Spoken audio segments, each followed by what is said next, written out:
చిన్న నిర్లక్ష్యపు డ్రైవింగ్ కుటుంబ భవిష్యత్తును రోడ్డుపాలు చేస్తుంది. ఎల్లప్పుడూ అప్రమత్తంగా ఉంటూ డ్రైవింగ్ చేయాలి. Ramagundam police commissioner M Srinivas సూచన.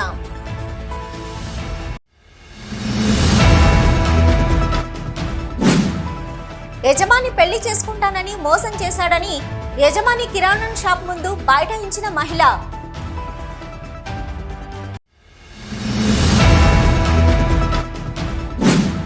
అల్లూరు చెరువు నుండి అక్రమంగా మట్టిని తరలిస్తున్న టిప్పర్లను, భారీ యంత్రాలను స్వాధీనం చేసుకున్న రెవెన్యూ అధికారులు, పోలీసులకు అప్పగింత.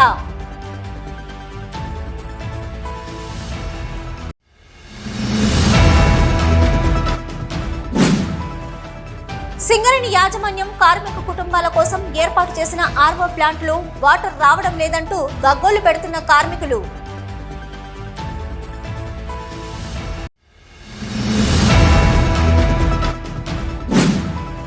రాజు యాదవ్ సినిమా ద్వారా వెండితెరకు పరిచయమైన గోదావరి ఖనికి చెందిన మరో కళాకారుడు నామని ప్రశాంత్.